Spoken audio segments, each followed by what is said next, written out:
but I'm going to bring her up right now. You guys ready for your next comedian? Yeah? All right. Your next comic, very funny woman. She wrote jokes for Joan Rivers, which she told on Johnny Carson, I believe, right? Johnny Carson. All right, guys, make some noise for Helene Witt, everybody. Let's give it up for our host and all the comics tonight. Yeah, I wrote some jokes for Joan Rivers on Johnny Carson, so you might say to yourself, she must be funny. But you might say to yourself, she must be very old. Yeah. Thank you. Are you the same one who's going to the train show? Do you have one of those little hats? That's right, my brother was like that, and you know what happened to my brother? No, you wouldn't know that. Just saying. Okay, I gotta start my jokes. But you know, I'm getting older than a lot of these young fellas and comics on the show, and when I was 69, I closed my eyes and made my wish for 69. Then the pandemic came along and wasn't much going on in my apartment. I did have the plumber show up twice because I had to get my pipes cleaned out, but I had no company. Anyway, I'm a retired New York City school teacher. That I taught in the toughest school in New York City. I mean, these kids are so rude. This kid's picking his teeth. Hey, that's my car antenna! And you know, when we were young, we used to carve our sweetheart's name in the desk. These kids carved their sweetheart's name in their sweetheart. And this boy, Stephen Jefferson, would melt crayons on the radiator in 4th grade. Yeah. I had him back 20 years later for career day. He's the biggest methamphetamine dealer in all of New York City. I mean, you walk into the school and you see the colors. Like, for example, what were your school colors, for example?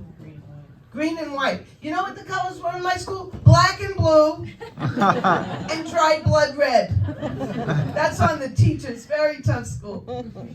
You know, when I was teaching measurement and scales, they don't give you any money for supplies in my school. So I went home, I brought in my bathroom scale, my Weight Watchers scale. That's not the joke. And my cocaine scale. I'm only kidding. I never went to Weight Watchers. It was really tough. And the principal was in an ivory tower, and he's talking to us at the staff meeting. No matter what goes on in the classroom, make everything a teachable moment. So I'm breaking up a fight. You see, I'm old and 5 feet tall, and this kid goes, "He strangled me, terrible!" I said, "Stop. You're using your adverbs incorrectly. He strangled you terribly. This is a teachable moment." It's crazy. You didn't know if a kid was in the office because he stabbed someone in the leg with a pencil and it stood up through the Wrangler jeans, or if he, spit it into the sink. You know how it is. Like, you never know what are you in for, you know? Really bad things or just, anyway. But I'm getting older and I tried to go on Zoom for comedy class every day. We get it every day, comedy class for 3 years. And you know, when you're looking at Zoom, is there anyone who doesn't know what Zoom is? Well, anyway, so you do.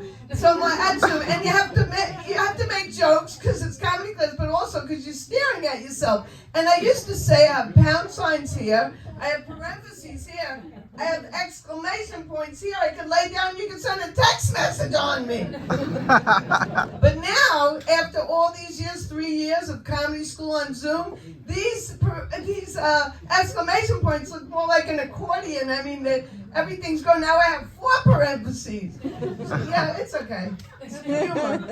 But I'm losing my hair, but I know where it's going. It's going to my knuckles.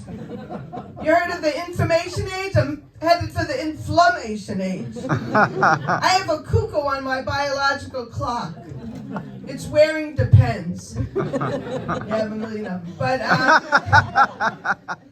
I have a nephew who's spoiled. You were talking about the little girl cursing. I have a nephew who, I wouldn't say he can't say no to his own son. So his son loves the race cars, the racing drivers, and he doesn't like to go to bed. So my nephew, instead of saying go to bed and slapping him like we used to get hit, I'm not saying do that, but he got a cameo, which is getting a famous race car driver to tell your child to go to bed. And he was so proud of it that he put it on Instagram. So the race car driver says, you know, Noel, you really have to listen to your father and go to bed on time. My father was in a race and he crashed his car into the wall and he died that day. Do you know why he died? Because he didn't listen to his father. He didn't go to bed on time. Inappropriate. Okay. I won't tell it to you next time when we're all together again. I'll tell it. But I went to Woodstock. It was a concert 50 years ago. Thank you. And then I went to Woodstock 50 years later. There were 2 Woodstocks. But some things stayed the same and some things changed. Like, well, it's funny. Is this the same? Oh, okay. I'm going to tell you about that. You know, the tent at the first Woodstock was for bad acid trips, which was a drug. It was called LSD. But this time, the tent was for bad acid indigestion. 3 people lost their lives at Woodstock. 3 people lost their dentures at the later Woodstock. And we had a VW bus, and the sign said, "Don't come a knockin', this van is a rockin'." This time it said, "Don't come a fussin' till I've had my Robitussin." Well, thank you, everybody. Have a great night.